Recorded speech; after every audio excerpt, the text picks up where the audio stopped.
JD here, and as you can see, we are finally back on F123. Apologies, it has been quite some time, but I am very happy to be making videos again and very excited to basically get back into regular content making, which has definitely been for quite some time. So I thought, why not start off with a Mexico Hotlap setup and talk you through the lap, give you my setup. And as always, these Hotlap setups are not really designed to be the fastest in a time trial or necessarily a qualifying. These are the setups that I feel are going to be the best overall, especially for the race if you're doing league racing, online lobbies. Because around here, there are kind of two directions. You can either go a very high downforce, which with time trial qualifying with the aid of the DRS could probably work quite well with a lap. But then when it comes to a race, you're not really going to be able to save the ERS. And also for very low downforce where, yes, you could be gaining a lot of time on the straights in a time trial qualifying where the grip doesn't really diminish that much. You'll be able to do it well. But then when it comes to a race, you'll probably be a bit of a sitting duck when it comes to your tyres going off. So this setup here, although it might not be the fastest over a particular one lap, I felt is the best for me over a race, and this track has been a very successful track for me in the past. So coming across here, we did a 15.4, which I was actually pretty happy with considering we haven't been driving for 2 weeks. The setup was very good, very well balanced, kind of a in between of a high downforce and a low downforce setup. So as we start the lap here, heading down this humongous straight going into this turn one, we're going to be looking over to the left-hand side. You want to be looking about the 100-meter ball, so using quite a bit of the track on this left-hand side. And just before this 100-meter board, you can see we've already started to activate the brakes, about 120, 30 meters out. Stay in the middle of the track between these two corners. Very important that you do it. You don't want to be going too deep into this turn one. And you want to be taking a lot of curbs, so completely taking a bit of the grass and that sausage curb as well. Once you go past this, a little bit less of the second curb, use all the track in the exit, make sure you get on the DRS. And then coming down to the end of sector one, look over to the right hand side. 100 meter board, it isn't at the 100 meter board, it's actually just a little bit afterwards. So once you go past this, carry the speed, middle of the track again, so don't want to be going in too deep to compromise yourself for this next right-hander.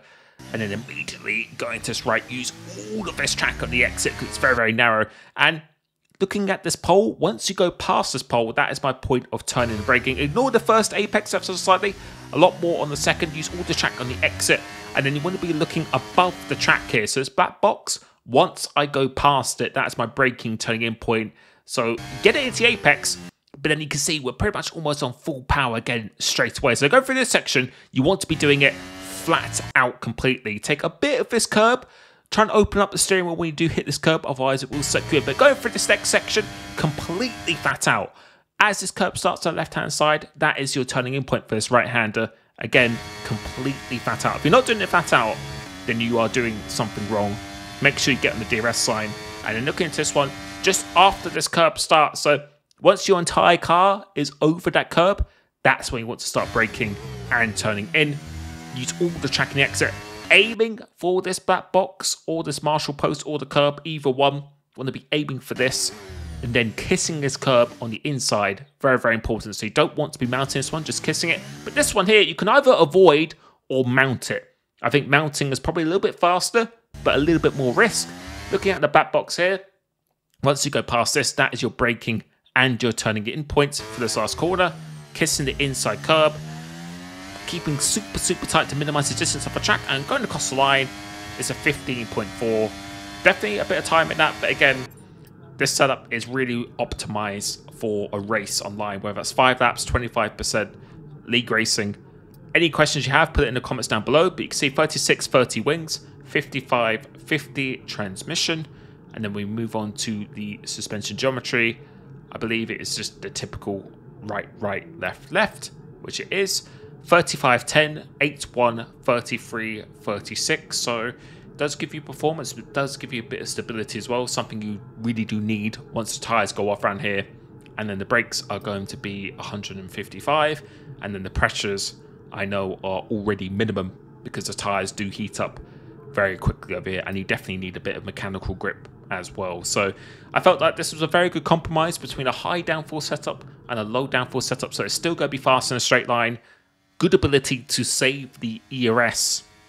And when your tires go off, you aren't going to completely fall off the cliff if you're running a low downforce setup.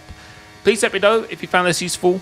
Like the video if you did. Sign up to my coaching at www.coachlimitless.com because I have opened up quite a few more slots now for the rest of this year. Thank you so much for supporting the videos, and I will catch you very, very soon. Peace.